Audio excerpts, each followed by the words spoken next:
목사님은 영락 장로교회에서 오늘 공동회 인도 때문에 인도하러 가셨고요. 또 내일부터 우리 총회 남부노회가 있습니다. 그래서 월요일부터 목요일까지 있는데 저랑 김성환 목사님 참석하시는데 기억해 주시고요. 그리고 29일 날은 우리가 종려 주일로 지키고 그 주간 이제 30일부터 4월 4일까지는 고난주간, 그 다음에 4월 5일은 부활주일로 지키는데 4월 5일 날은 예배 때 성찬식을 거행하도록 하겠습니다. 기억해 주시고요. 같이 우리 하나님 말씀 보도록 하겠습니다. 시편 107편 23절부터 32절까지 같이 봉독하도록 하겠습니다. 23절부터 32절까지 한 절씩 같이 읽도록 하겠습니다.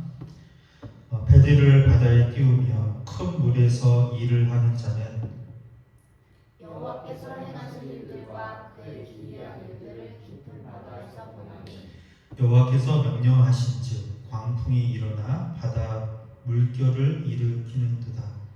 그들이 하늘로 솟구쳤다가 깊은 곳으로 내려가나니 그 위험 때문에 그들의 영혼이 녹는도다.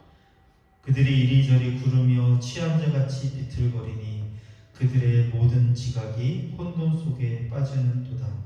그들이 그들의 고통 때문에 여호와께 부르짖음에 그가 그들의 고통에서 그들을 인도하여 내시고 광풍을 고요하게 하사 물결도 잔잔하게 하시는도다. 그들이 평강으로 말미암아 기뻐하는 중에 여호와께서 그것을 바람의 물로 인도하시는도다. 여호와의 인자하심과 인생에게 행하신 기적으로 말미암아 그를 찬송할지어다. 백성의 모임에서 그를 높이며 장로들의 자리에서 그를 찬송할지어다. 아멘. 지금은 이제 인터넷이 너무나 잘 돼 있어서 그 다음에 또 여행 다니는 사람들이 굉장히 많잖아요. 우리 한국도 추석 명절 이런 가면 몇백만 명, 백만 명이 막 일본으로 막 전 세계로 여행을 다니거든요. 그래서 공항이 막 사람들로 발 디딜 틈이 없을 정도로 그렇게 여행을 많이 다니는 시대가 되었습니다. 근데 우리가 낯선 곳에 여행을 가면 가이드가 존재하거든요. 그래서 보통 패키지 여행하면 가이드가 끼잖아요. 그래서 처음 가본 그 지역에서 뭐 음식이라든지 지역 소개라든지 특별히 관광지 이런 데 우리가 모르기 때문에 가이드가 잘 안내를 해줘서 편안하게 우리가 여행을 할 수 있거든요. 지금은 정보가 너무 많다 보니까 미리 다 그렇게 개인적으로 하는 사람도 있지만 이렇게 가이드가 있으면 편안하게 이렇게 이제 우리가 안내를 받을 수 있는 거죠. 저는 이 미국에서 생활하면서 지금 이제 5년이 됐지만 여전히 힘든 게 다 모르거든요, 지역을요. 그래서 가본 데는 알지만 처음 가보면 절대 몰라요. 그래서 내비게이션 없이는 어디 돌아다닐 수가 없어요. 그래서 항상 내비게이션을 켜고 그 다음에 그 목적지를 찾아서 그렇게 다니거든요. 그것처럼 우리 인생에서도 반드시 인도자가 계셔야 하고 그 인도함을 받아야만 우리가 망망한 바다 위를 마치 항해하는 것처럼 우리 인생이 하루 앞길을 모르잖아요. 어떻게 될지를 모르거든요.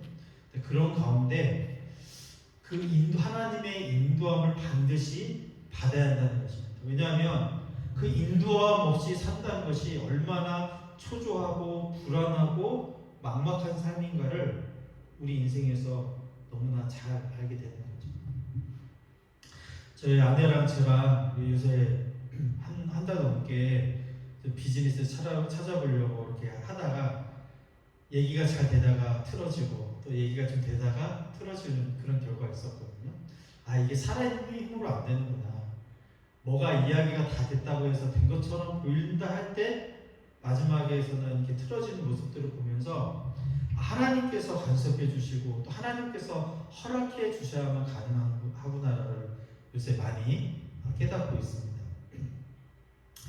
우리가 이스라엘 백성들을 보면 애굽에서 이들이 400년 동안 종살이를 했을 때 하나님께서 10가지 재앙을 내리시잖아요.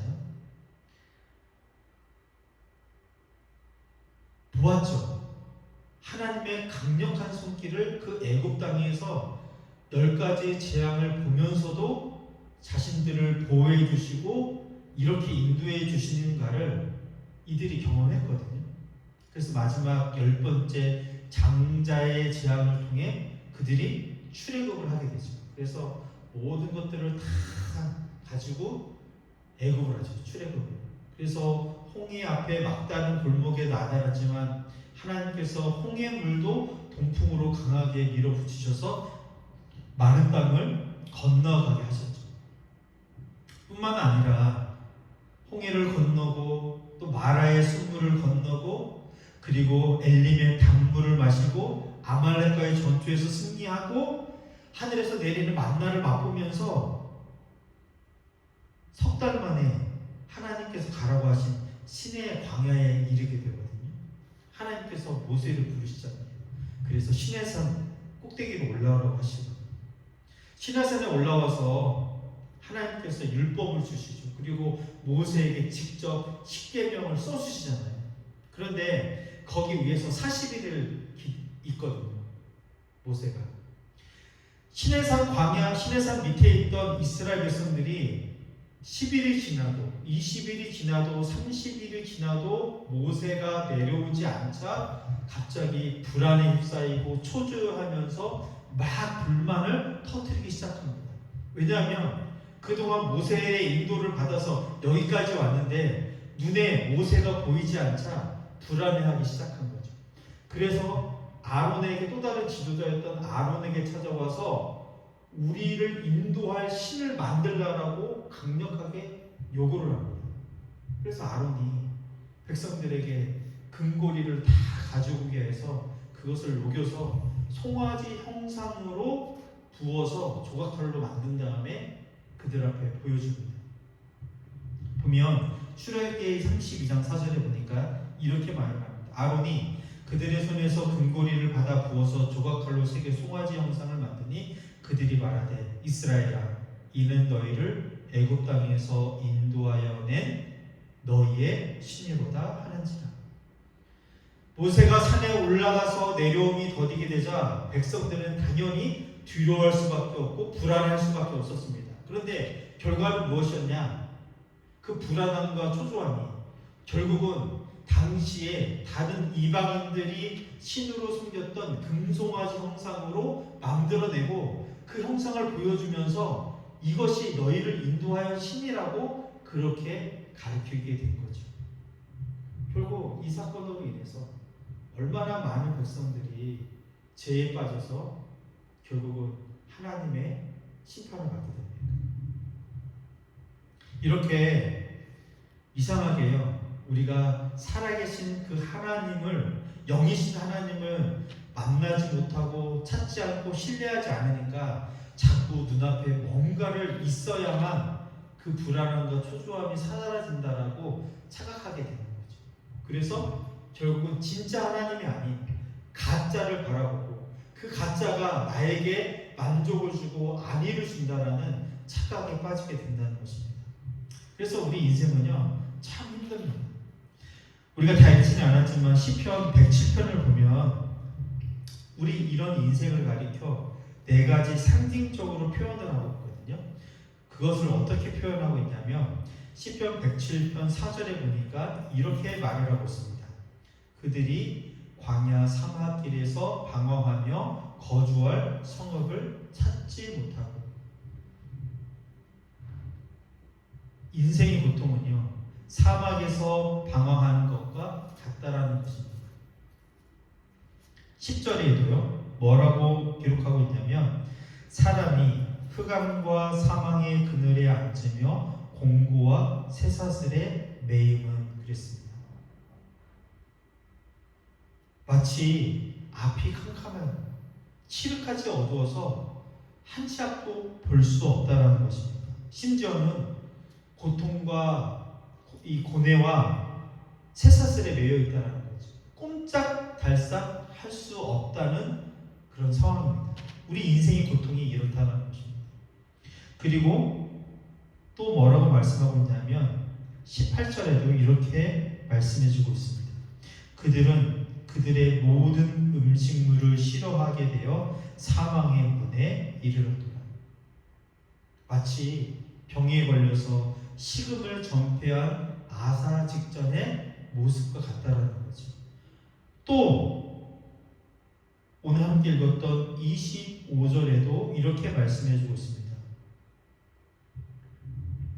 바다에서 광풍을 만남과 같다라는 것입니다. 그러므로 우리 인생은요, 이렇게 마치 사막에서 방황하는 인생처럼, 그리고 칠흑같이 어두운 인생처럼 한 치 앞도 볼 수 없는 우리의 인생이라는 것입니다. 때로는 병에 걸려서 식음을 전폐한 것처럼 힘이 없이 그렇게 죽어가는 모습처럼 우리 인생의 고통이 살아가면서 만나게 된다는 거죠. 근데 보면 보세요. 25절에 한번 25절 말씀 한번 주목해서 보겠습니다. 시작. 여호와께서 명령하신즉 광풍이 일어나 바다 물결을 일으키는도다. 누가 명령하셨대요? 여호와께서 명령하셨대요. 여러분 욥기에도 보면 당시에 의인이었던 욥을 마귀가요, 사탄이요, 하나님께 고소하는 장면이 나오잖아요. 근데 하나님께서 목숨만을 건들지 말고 사단이 욥을 공격하도록 허락해 주시거든요. 그러니까 우리 인생에서 만나는 어려움, 고난, 고생, 심지어는 고통은 이것이 하나님의 시험일 수도 있고 하나님의 테스트일 수도 있다는 것입니다. 근데 항상 기억해야 할 것은 무엇이냐면 하나님의 허락 없이는 절대로 우리의 삶에 일어나지 않는다는 사실입니다. 하나님이 허락하시고 하나님이 명령하셔야만 그것이 가능하다는 것입니다. 그렇다면 왜 우리에게 광풍이 일어나도록, 그래서 바다 파도가 너무나 거세서 거기에서 허우적거리고 고통 가운데 있게 하시는가? 이해할 수 없잖아요. 그러나 하나님은 우리를 위해서 그렇게 하신다는 것입니다. 여호와께서 명령하신즉 광풍이 일어난다는 것입니다. 여러분 마치 우리 인생을 바다 위를 항해하는 것으로 우리 인생을 표현할 때가 참 많이 있거든요. 그런데 잔잔한 바다 위에서는요, 그 배가 얼마나 평온한지 모릅니다. 낚시도 하죠. 배가 아주 빠르게 이렇게 지나갑니다. 그런데요, 바람이 조금만 부르면 파도가 점점 물결이 세지고요, 거기에서 바다가 얼마나 심하게 흔들리는지 모릅니다. 제가 옛날에 대학교 때 울릉도로 농어촌 선교를 간 적이 있었거든요. 포항에서 배를 타고 3시간 넘게 배를 타고 가요. 그것도 쾌속종을 타고 70, 80으로 막 달리는데 파도가 얼마나 높은지 이렇게 윙 이렇게 가거든요.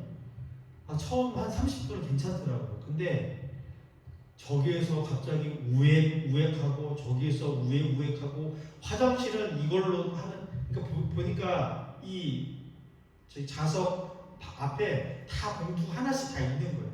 그 사람들이 다 이걸 하고 있는 거예요. 파도가 세니까 그 멀미를 견디지 못하고 다 베어내는 거죠. 그러니까 여자 자매들은요, 너무 지쳐갖고선 바닥에 다 자빠져 버렸어요. 얼마나 힘든지. 그러니까 파도가 조금이라도 세면은요, 견딜 수가 없는 거예요. 여러분 오늘 성경에도 26절과 27절을 보세요. 그들이 하늘로 솟구쳤다가 깊은 곳으로 내려가다니 그 위험 때문에 그들의 영혼이 녹는도다. 그들이 이리저리 구르며 취한 자같이 비틀거리니 그들의 모든 지각이 혼돈 속에 빠지는도다. 영혼이 녹는데 모든 지각이 혼돈 속에 빠져버린대. 하나님이 하시는 일 앞에 인간이 할 수 있는 일은 아무 하나님이 광풍을 조금만 보내버리면 우리 힘으로는요 어찌할 수가 없습니다. 우리의 지혜, 우리의 지식, 우리의 능력 아무 쓸모없을 때가 있다는 것입니다. 경험과 능력이 아무리 많아도 그 파도 어떻게 할 수가 없다는 것입니다. 배는 좀 조절할 수 있겠지만 아니 그 큰 파도를, 그 큰 바람을 누가 통제할 수 있습니까? 할 수가 없는 거죠. 아무 쓸모가 없다는 것입니다. 그러나 꼭 기억해 주시기 바랍니다. 하나님이요, 보세요. 28절에 이에 그들이 그들의 고통 때문에 여호와께서 부르짖음에 그가 그들의 고통에서 그들을 인도하여 내시고, 29절에요 광풍을 고요하게 하사 물결도 잔잔하게 하시는도다. 30절인데 우리 30절 같이 함께 읽겠습니다. 시작. 그들이 평온함으로 말미암아 기뻐하는 중에 여호와께서 그들이 바라는 항으로 인도하시는도다. 어디로 인도해 가신대요? 바라는 항구로. 옛날 성경에는요 소원하는 항구로 인도하신다라고 되어 있었어요. 그러니까 하나님이요 광풍을 보내시고 거기에서 우리를 건져내시고 우리를 인도해 내셔서 결국은 우리가 소원하는, 우리가 바라는 항구로 인도해 가신다는 것입니다. 자, 그런데 우리가 해야 할 일이 있다라는 것입니다. 때로는 하나님이 우리에게 광풍을 보내 높은 파도 속에서 우리의 영혼이 녹고 우리의 모든 지각의 혼돈 속에 빠져 있을 때 우리에게 바라는 것이 있다라는 것입니다. 우리가 해야 할 일이 있는데 그게 무엇이냐면 성경은 딱 두 가지밖에 말하지 않아요. 하나는요 감사하고 하나는 기도하라는 거예요. 왜냐하면 우리 인간은요 늘 눈에 보이는 것으로 만족해야 감사하고 그 다음에요 하나님을 찾지 않거든요. 일이 잘 풀려보세요. 우리 힘으로 한번 해결돼 보세요. 우리의 경험이 많아서 뭔가 일이 척척 진행되면요 우리가 하는 말이 있습니다.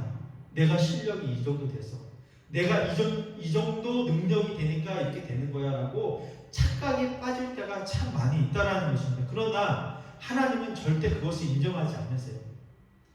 하나님은요 작은 일인지 큰 일인지 하나님께서 허락해 주시고 도와주셨고 인도하셨기 때문에 그게 가능한 거죠. 그래서 기도하지 않으면요 절대로 그것을 인정하지 않습니다. 그래서 하나님 우리에게 기도하라고 요구하십니다. 오히려 더 감사하라고 요구하시는 거죠. 그래서 명령으로 주셨잖아요. 오늘 말씀도 뭐라고 말씀하십니까? 28절에 이에 그들이 그들의 고통 때문에 여호와께 부르짖으며 기도하라는 거죠.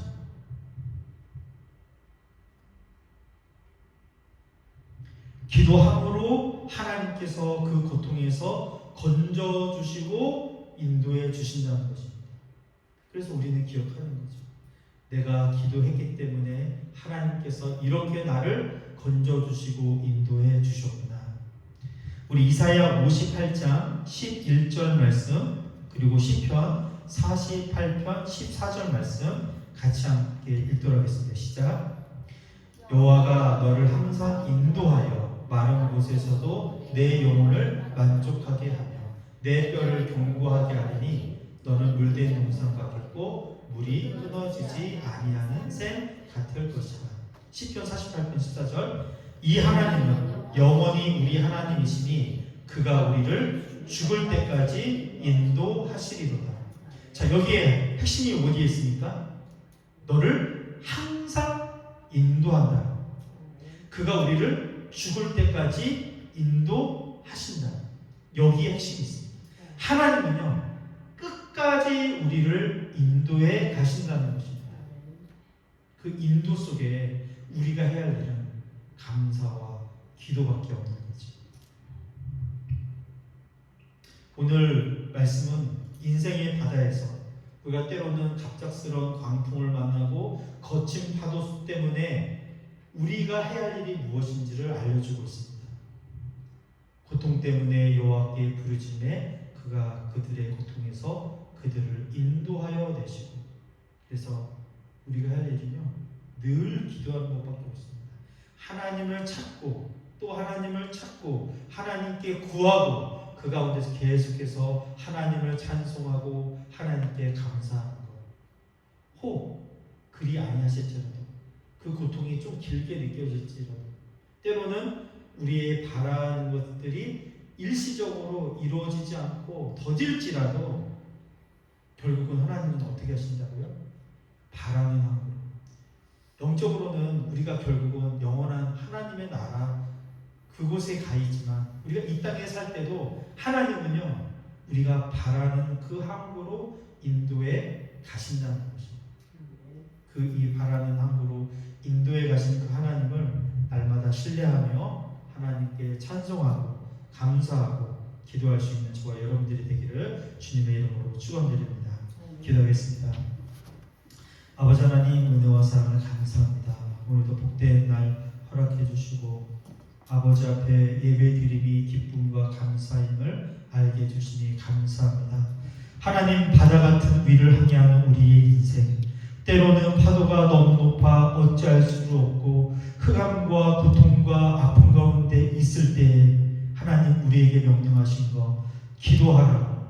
한 치 앞을 알 수 없는 우리 인생에서 해야 할 일은 오직 감사와 기도뿐이라는 사실을 알려주시니 감사합니다. 하나님, 날마다 힘을 더 내어서 우리의 의지를 다해서 늘 아버지 앞에 무릎을 꿇고 우리를 항상 인도하시는, 우리를 끝까지 인도해 가셔서 바라는 항구로 인도해 주시는 그 하나님을 신뢰하며 찾는 저희들 되게 도와주시옵소서. 감사드리오며 예수님의 이름으로 기도하옵나이다. 아멘. 그 자리에서 일어나서 내는 주의 영광을 보내 함께 찬양했습니다.